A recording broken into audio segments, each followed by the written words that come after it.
بہک سکوں یہ مجال کیا میرا رہنما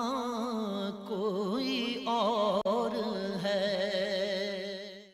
الحمدللہ رب العالمین والصلاة والسلام علی سید الانبیاء والمرسلین، اما بعد فاعوذ باللہ من الشیطان الرجیم، بسم اللہ الرحمن الرحیم۔ الحمدللہ الہادی پروگرام میں حضرت موسیٰ علیہ السلام کے مختلف زندگی کے جو پہلو اور آپ سے متعلقہ جو واقعات قرآن عظیم میں ذکر کیے گئے ان پر درس قرآن کا سلسلہ جاری و ساری ہے۔ اور ابھی سابقہ دو پروگرامز میں جو ہم نے ایک واقعہ سورہ طٰہٰ کی آیت نمبر 80 سے 100 تک میں جو اللہ تبارک و تعالی نے بیان فرمایا اس پر ہم کلام کا شرف حاصل کر رہے تھے، اور یہ واقعہ آپ پہلے بھی دو مرتبہ سماعت فرما چکے ہیں۔ دو مقامات پر مزید اللہ تعالی نے ذکر فرمایا، یہ تیسرا مقام تھا جہاں پر ہم نے ذکر کیا، اور یہ 3 جگہ تھا۔ اب نیکسٹ جو ہے انشاءاللہ نیا واقعہ آپ کی خدمت میں عرض کیا جائے گا، لیکن یہاں تک آپ یہ دیکھیے، یہ سورہ طٰہٰ کی جو آیت نمبر 80 سے 100 تک اللہ تبارک و تعالی نے معاملہ ذکر فرمایا، اس کے آخر میں اللہ تبارک و تعالی نے اپنے حبیب کریم صلی اللہ علیہ وسلم کو مخاطب کر کے ارشاد فرمایا تھا کہ وَقَدْ آتَيْنَاكَ مِن لَدُنَّا ذِكْرًا، اور بے شک آیا ہے آپ کے پاس ہماری طرف سے ایک نصیحت، کہ یہ ایک نصیحت ہے جو ہم آپ کو عطا فرماتے ہیں، یعنی واقعات میں ایک نصیحت ہے، عبرت ہے۔ اور یقینی سی بات ہے کہ نبی کریم صلی اللہ علیہ وسلم تو اللہ تبارک و تعالیٰ کی عطا سے معصوم، اللہ تعالیٰ کی طرف سے براہ راست تربیت یافتہ، اللہ تبارک و تعالیٰ کی طرف سے نجات یافتہ، بلکہ نجات دہندہ، اس میں وسیلہ بننے والے، ہر طریقے سے نعمت برکتیں آپ کو حاصل۔ تو یقینی سی بات ہے کہ اگر یہ نصیحت نبی کریم صلی اللہ علیہ وسلم کو عطا کی گئی تو وہ حقیقتاً ہمارے لیے عطا کی گئی ہے۔ تو ہمیں بھی اس واقعے پہ غور و تفکر کرنا چاہیے کہ اس میں ہمیں کیا کیا درس حاصل ہوا۔ تو نئے جوائن کرنے والوں کے لیے مختصر سی میں یہ بات عرض کر دیتا ہوں کہ موسیٰ علیہ السلام اللہ تبارک و تعالیٰ کے حکم سے کوہ طور پر تشریف لے گئے تھے تاکہ توریت کو حاصل کریں۔ پیچھے سامری نامی ایک شخص نے، جو آپ کا ہم قوم تھا لیکن منافق شخص تھا، اس نے سونے کے زیورات پوری قوم سے جمع کر کے اس سے ایک بچھڑے کو بنایا، اس ڈھال لیا، اور اس کے منہ میں ایک مٹی ڈال دی جو حضرت جبریل امین کے گھوڑے کی مٹی تھی، اور اس کی تاثیر یہ تھی کہ جہاں وہ گھوڑا قدم رکھتا تھا تو وہاں سے گھاس اگ جاتی تھی۔ تو گویا کہ وہ گھوڑے کے قدموں کی برکت سے اس مٹی کے اندر بھی یہ تاثیر پیدا ہو گئی تھی کہ وہ زندگی پیدا کر دیتی تھی، یعنی چیز کے اندر زندگی پیدا ہو جاتی تھی۔ تو اس نے وہ مٹی اس بچھڑے کے اندر ڈالی تو وہ آواز نکالنے لگا۔ حضرت موسیٰ علیہ السلام جب اللہ تعالیٰ کی بارگاہ میں گئے تو آپ نے پیچھے حضرت ہارون علیہ السلام کو اپنا نائب مقرر کیا تھا کہ آپ قوم کی حفاظت کریں، انہیں نصیحت کرتے رہیں، اور ان کو گمراہ ہونے سے آپ بچاتے رہیں گے۔ جب موسیٰ علیہ السلام اللہ کے حکم سے واپس تشریف لائے اور قوم کو اس بت پرستی میں مبتلا دیکھا تو پھر آپ نے بھائی پر اظہار غضب کیا۔ انہوں نے اپنا عذر پیش کیا کہ میں نے بہت کوشش کی لیکن سامری نے اس طرح کا معاملہ کر لیا اور لوگوں کو گمراہ کیا۔ قوم نے بھی اپنا عذر پیش کیا کہ جی ہم کیا کرتے، ایسا ایسا معاملہ ہو گیا تھا کہ ہمارے زیور لے لیے گئے تھے، ان سے بچھڑا بنایا گیا اور ہم بہکائے میں آ کے ہم بھی عبادت میں مشغول ہو گئے۔ اس پر پھر موسیٰ علیہ السلام کی طرف سے سامری کے لیے سزا مقرر ہوئی کہ آپ نے فرمایا کہ تیری زندگی میں اب سزا یہ ہے کہ تو جس کو بھی دیکھے گا کہے گا لا مساس، کہ مجھے مت چھوؤ۔ تو اس میں اب ہوا یہ کہ میں نے پہلے بھی ایک دفعہ عرض کیا تھا کہ سامری کو یہ سزا ملی کہ جو بھی اس سے قریب آتا ہے کہتا مجھے مت چھونا، مجھے مت چھونا، لیکن پھر بھی اگر کوئی چھو لیتا تھا اسے بھی بخار چڑھ جاتا اور اس شخص کو بھی بخار چڑھ جاتا، تو لوگ اس سے بھاگنے لگے اور یہ لوگوں سے بھاگنے لگا اور یہ لوگوں سے چھپ کر جنگل کے اندر چلا گیا اور وہاں جا کر پھر یہ ہلاک ہو گیا۔ تو اور پھر حضرت موسیٰ علیہ السلام نے اس بچھڑے کو جلا کر اور دریا کے اندر بہا دیا تھا۔ اس پورے واقعے سے ہمیں درس حاصل کرنا چاہیے۔ تو ہم یہ بتا رہے تھے کہ پچھلے پروگرام کا آخر میں جو بات چل رہی تھی کہ نیکی تھوڑا سے دیر سے اثر کرتی ہے اور اس کے اثرات بسا اوقات جلدی زائل ہو جاتے ہیں۔ وجہ اس کی یہ ہے کہ نیکی کے اثر کرنے کے سلسلے میں مزاحمتیں بہت زیادہ ہیں، ہمارے ساتھ نفس بھی ہوتا ہے، شیطان ہوتا ہے، دنیا ہے، مخلوق ہے، یہ چیزیں نیکی کے اثرات کو ہمارے قلب تک حقیقی طور پہ پہنچنے سے روکتی ہیں۔ تو دل نیکی کا اثر ذرا دیر سے قبول کرتا ہے، اور جب وہ قبول کر لیتا ہے تو ایسا نہیں ہے کہ تمام دشمن جو ہمیں اللہ تعالیٰ کی بارگاہ میں ذلیل و رسوا کروانے کے لیے عمل کر رہے ہوتے ہیں یا ہماری آخرت کی بربادی کا سامان کر رہے ہوتے ہیں، ٹھنڈے ہو کر بیٹھ جائیں، نہیں، بلکہ اب یہ مزید کوشش کرتے ہیں اور آہستہ آہستہ اس نیکی کے اثرات کو دور کر دیتے ہیں۔ اور برائی بہت تیزی کے ساتھ اثر انداز ہوتی ہے، اس لیے کہ شیطان بہکاتا ہے اور ہمارے باطن میں موجود نفس فوراً اس کی دعوت کو قبول کرنے کا مشورہ دیتا ہے، تو یہ پریشر ہم پر زیادہ ہوتا ہے تو ہمارا قلب ذرا جلدی برائیوں کی دعوت کو قبول کر لیتا ہے۔ لیکن جیسے کہ عرض کیا تھا، یہ کوئی کمال کی بات نہیں ہے۔ کمال یہ ہے کہ انسان اپنی طبیعت، اپنی کیفیت، اپنی باطنی تقاضوں پر غالب آئے اور اللہ تبارک و تعالیٰ کی رضا کو ہم وقت اپنے پیش نظر رکھے۔ بنی اسرائیل نے یہی کیا کہ پہلے تو موسیٰ علیہ السلام کی دعوت کو قبول کرنے میں ہچکچاہٹ، پھر قبول کر لیا گیا، تو جیسے ہی برائی سامنے آئی 70,000 افراد نے اس نیکی کے اثرات کو دور کر دیا اور ارتداد اختیار کیا، مرتد ہو گئے، کافر ہو گئے اور برائی کو قبول کر لیا۔ اس لیے ہمارے تمام دیکھنے والوں اور بھائیوں اور دیکھنے والی بہنوں سے گزارش ہے کہ ذرا ہم بھی اپنی کیفیت پر غور و تفکر کریں کہ ایسا تو نہیں کہ کوئی اگر ہمیں نصیحت کرتا ہے، کوئی نیکی کی بات ہمارے سامنے آتی ہے یا ہم کسی عبادت کو اختیار کرتے ہیں تو اس کے اثرات یا اس پہ استقامت وقتی اور عارضی ہوتی ہے، لیکن جب برائی ہم پر غالب آتی ہے تو ہم برائی کی دعوت کو جلدی قبول کرتے ہیں، اس برائی کو جلدی اپنا لیتے ہیں اور پھر وہ بہت عرصے میں ہم سے چھٹتی ہے۔ جیسے گندی عادتیں، گندے مطلب معاملات میں بعض اوقات انسان اعمال و افعال میں مشغول ہو جاتا ہے اور پھر طویل عرصے تک وہ کرتا ہی رہتا ہے اور وہ مطلب بیچارگی میں کہتا ہے جی میں کیا کروں، چھٹتی نہیں ہے بری عادتیں، یہ اعمال و افعال مجھ سے چھوٹتے ہی نہیں ہیں، تو یہ کوئی اللہ تعالیٰ کی بارگاہ میں عذر نہیں ہے۔ جیسے کہ موسیٰ علیہ السلام کی قوم نے عذر پیش کرنے کی کوشش کی، جی ہم کیا کریں، انہوں نے سامری نے ایسا کیا تھا تو ہم بہکائے میں آ گئے، تو اللہ تبارک و تعالیٰ نے موسیٰ علیہ السلام کے ذریعے ان کو یہ تنبیہ بھی فرمائی۔ آپ نے آیت میں سنی کہ کیا یہ نہیں دیکھ رہے تھے کہ یہ بچڑا ان سے ہم کلامی نہیں کر سکتا ہے، نہ ان کے نفع کا مالک ہے، نہ ضرر کا مالک ہے۔ اس کا مطلب یہ ہے کہ اگر کوئی برائی کی دعوت دیتا ہے، کوئی برائی ہم پر آسان کر دی جاتی ہے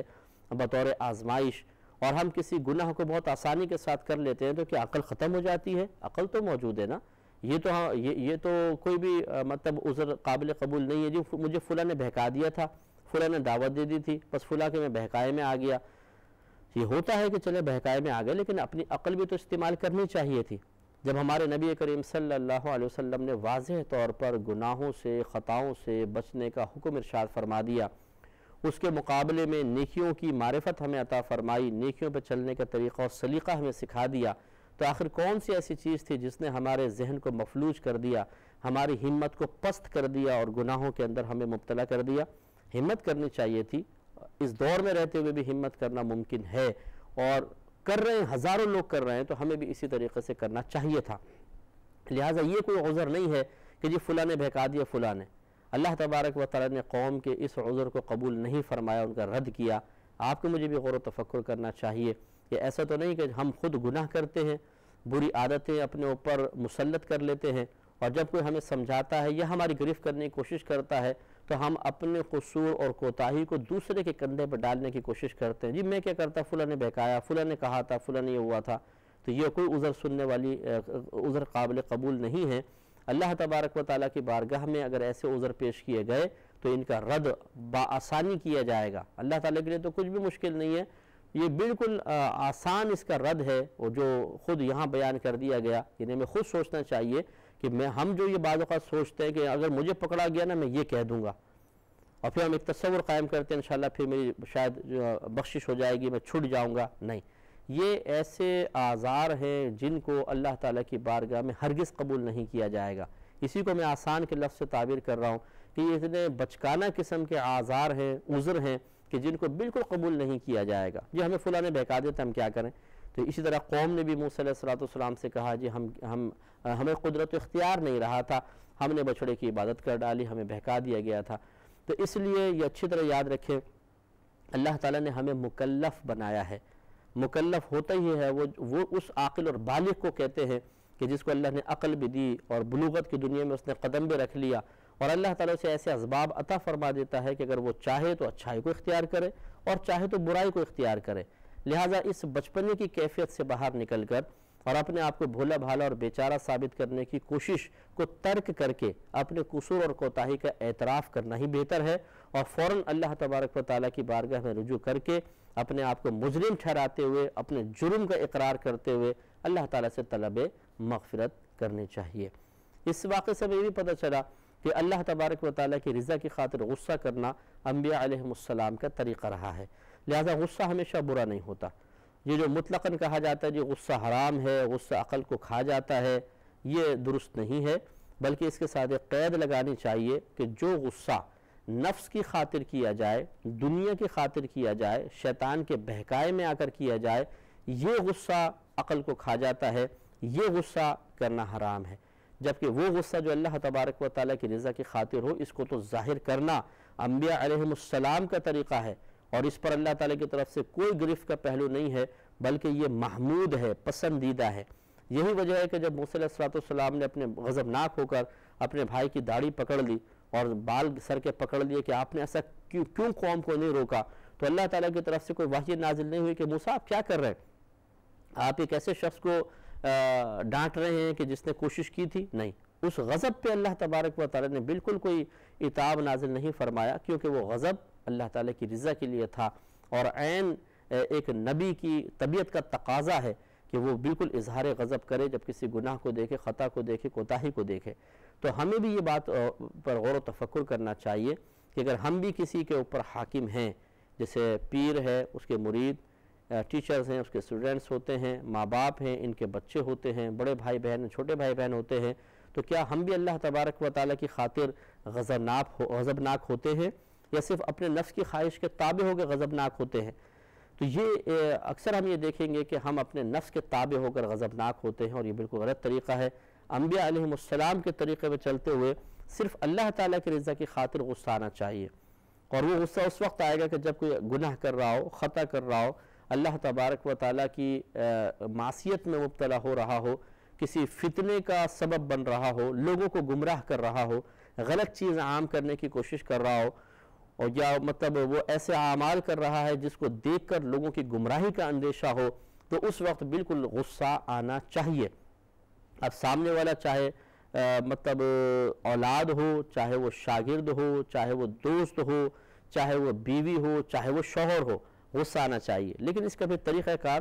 بالکل صحیح طریقے سے اختیار کرنا چاہیے کہ غصہ آیا یہ تو ضروری ہے، اب اس کا اظہار کیسے کرنا ہے، سامنے والے کی اصلاح کیسے کرنی ہے۔ اب یہ نہیں کہ آپ بھی موسیٰ علیہ السلام کے طریقے میں چلتے ہوئے کسی کے بال پکڑ لیں، کسی کی داڑھی۔ موسیٰ علیہ السلام کا غضب تو ایک الگ نوعیت کا تھا، اور وہ نبی تھے، انہیں بالکل بہت سارے اختیارات حاصل تھے۔ اگر ہم لیکن اس قسم کے معاملات کریں گے تو یقینی سی بات ہے کہ ہمارا وہ مقام تو کسی کی نگاہوں میں نہیں ہے جو موسیٰ علیہ السلام کا مقام آپ کے بھائی کی نگاہوں میں تھا۔ تو یہ تو پھر مطلب جارحانہ انداز سے لوگ شاید اصلاح کی طرف نہ آئیں۔ تو اس لیے حکمت کے ساتھ جس کو بھی سمجھائیں، دل میں غصہ ضرور پیدا ہونا چاہیے، ناگواری پیدا ہونی چاہیے، کراہت، ناپسندیدگی کے جذبات ضرور قلب پر وارد ہونے چاہیے، لیکن اس کے بعد جو اصلاح کا طریقہ اختیار کیا جائے وہ احسن طریقہ اختیار کرنا چاہیے۔ اس واقعے سے میں بھی پتہ چلا کہ اگر انسان کا قصور نہ ہو اور کوئی شخص اس کے بارے میں برا گمان کر رہا ہے تو وہ وضاحت کرے، جیسے کہ حضرت موسیٰ علیہ السلام نے ہارون علیہ السلام کے لیے کوتاہی کا گمان فرمایا، اور یہ بالکل حق تھا، اس میں کوئی حرج نہیں ہے، یہ بدگمانی وہ نہیں ہے جو ناجائز بدگمانی ہے، کیونکہ ظاہری قرینہ موجود تھا کہ ہارون علیہ السلام کو چھوڑا گیا، قوم بت کی پوجا کر رہی ہے، تو آپ کیا کر رہے ہیں؟ بالکل یہ تو کویسچن ویلڈ ہے، اور اس میں شرعاً کوئی حرج نہیں ہے، اور اس قسم کی بدگمانی شرعاً قابل گرفت نہیں ہوتی ہے۔ لہٰذا لیکن حضرت ہارون علیہ السلام سے جب یہ معاملہ ہوا آپ کے ساتھ، تو پھر فوراً آپ نے عذر پیش کیا اور اپنے آپ کو کلیئر کیا۔ تو یہ بھی ایک بہت اچھا اس واقعے سے ہمیں درس حاصل ہوتا ہے کہ اگر کوئی ہمارے متعلق خدا نخواستہ منفی خیال رکھتا، اس کے دل میں پیدا ہو گیا، یہ منفی خیال دل میں اس کے ڈال دیا گیا کسی کی بھی طرف سے، تھرڈ پرسن کی طرف سے، تو ہمیں اپنے آپ کو کلیئر کرنا چاہیے، اس میں کوئی بے عزتی کی بات نہیں ہے۔ بعض اوقات ایسا ہوتا ہے اگر کوئی ہمارے متعلق بدگمانی کرتا ہے، ہم کہتے ہیں اچھا تم میرے بارے میں ایسا سوچتے ہو، جاؤ پھر آئندہ میں تم سے بات ہی نہیں کرتا ہوں، یا ہمارے بارے میں ایسا کر لیا، یہ کیا دوستی ہے، یہ کیا مطلب یارانہ ہے، یہ کیسی رشتہ داری ہے، آپ نے ایسا کیوں کر دیا۔ ہم بہت زیادہ ناراض ہو جاتے ہیں، بعض اوقات وضاحت بھی نہیں کرتے ہیں اور فوراً قطع تعلق کی طرف آ جاتے ہیں۔ یہ طریقہ مناسب نہیں ہے، بلکہ بڑے احسن طریقے سے اپنا عذر پیش کرنا چاہیے۔ جب ہم سامنے والے کی بدگمانی کے جواب میں ہائپر ہوئے بغیر، ناراض ہوئے بغیر، اسے اپنے لیے باعث ذلت سمجھے بغیر احسن طریقے سے اپنی وضاحت کر دیں گے تو آپ یہ دیکھیں گے سامنے والا ہی شرمندہ ہوگا، اگر واقعی ہمارا کوئی عذر نہیں ہے تو، اور وہ ہم سے شاید معافی بھی طلب کرے کہ میں معافی چاہتا ہوں، میرے دل میں خیال آ گیا تھا، کسی نے مجھے بولا تھا، واقعی آپ تو صحیح کہہ رہے ہیں، اس لیے اپنا عذر بیان کرنے میں شرعاً کوئی حرج نہیں ہے، اپنے آپ کو کلیئر کروا لینا چاہیے۔ اس سے یہ بھی پتہ چلا کہ دیکھیے جو اللہ تعالیٰ کے نیک بندے ہوتے ہیں ان سے جو چیز تعلق رکھتی ہے اس کی بھی بڑی برکات ہو جاتی ہیں، جیسے گھوڑے کا تعلق جبریل امین سے، اور گھوڑے کے قدموں کی اتنی برکت کہ جس مٹی پہ قدم رکھتا تھا اس سے زندگی نمودار ہو جاتی تھی، تو اس سے تبرکات بزرگان دین کی بھی اصل ثابت ہوتی ہے کہ جب ایک گھوڑا جو فرشتے کے ساتھ تعلق رکھنے والا اس میں برکت پیدا ہو جائے تو وہ انبیاء علیہم السلام، وہ اولیاء اعظام، وہ صحابہ کرام جو اللہ تبارک و تعالیٰ کی بارگاہ میں یقیناً اس گھوڑے سے کہیں زیادہ مقام وجاہت رکھتے ہیں، ان کی برکات کا عالم کیا ہوگا۔ اسی وجہ سے مسلمانوں میں یہ چیز رائج ہے، خود نبی کریم صلی اللہ علیہ وسلم سے بھی یہ ثابت ہے کہ آپ نے وضو فرمایا تو وضو کا بچا ہوا پانی صحابہ نے پی لیا، اسی طرح جب آپ وضو فرماتے تھے تو صحابہ کرام آپ کے وضو کے پانی کو زمین پہ گرنے نہیں دیتے تھے، جو آتا اس کو ہاتھ پہ لے کے اپنے چہروں پر مل لیا کرتے تھے۔ اسی طریقے سے حضرت ام سلمہ رضی اللہ تعالیٰ عنہ فرماتی ہیں کہ میرے پاس نبی کریم صلی اللہ علیہ وسلم کا ایک کرتہ مبارکہ تھا، ایک روایت میں جبہ ہے کہ وہ ہم جب سرکار نے وصال فرمایا تو جب کوئی بیمار ہو جاتا تھا تو ہم اس جبے کو پانی میں ڈبو کر وہ پانی برکت والا پلاتے تھے شفا کے حصول کے لیے۔ تو یہ سلسلے جاری و ساری ہیں کہ بزرگان دین کے سے تعلق رکھنے والی چیزوں سے برکت کے حصول کی کوشش مسلمان کرتا رہا ہے، اس میں شرعاً کوئی حرج نہیں ہے اور اس میں واقعی برکتیں ہوتی ہیں جیسے کہ ان آیات سے ثابت ہے، لیکن یہ ضرور ہے کہ حد اعتدال میں رہ کر اور دائرہ شریعت کو ملحوظ رکھتے ہوئے ان تبرکات کی برکات سے فیضیاب ہونے کی کوشش کی جائے۔ یہ نہیں کہ بعض لوگ حد سے آگے بڑھ جاتے ہیں اور غلو اور مبالغے میں مبتلا ہو کر غلط قسم کا ایک تصور قائم کرتے ہیں جس سے دوسرے دیکھنے والے بدظن ہوتے ہیں، ایسا نہیں کرنا چاہیے۔ پھر حضرت دیکھیں یہ بھی معلوم ہوا کہ حضرت موسیٰ علیہ السلام نے اس کو سامری سے کہا کہ تو یہاں سے چلا جا، تیری دنیا کی زندگی میں سزا یہ ہے کہ تو کہے گا لا مساس، مجھے مت چھوؤ، اور ہم نے آپ کو بتایا کہ مفسرین ارشاد فرماتے ہیں کہ اس کے لیے سزا یہ تھی کہ جو بھی اس کو چھوتا تھا چھونے والے کو بھی بخار ہو جاتا تھا، اس کو بھی ہو جاتا تھا،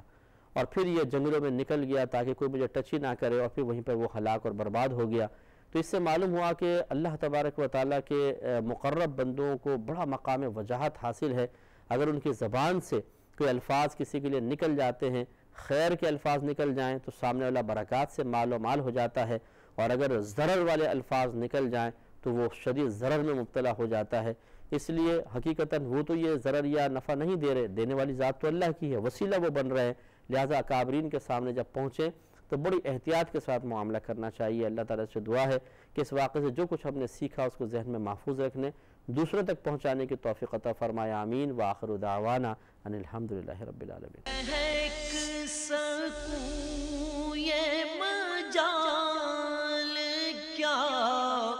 میرا رہنما کوئی اور ہے، میں بہک سکوں یہ مجال کیا، میرا رہنما کوئی اور ہے، میں بہک سکوں یہ مجال کیا، میرا رہنما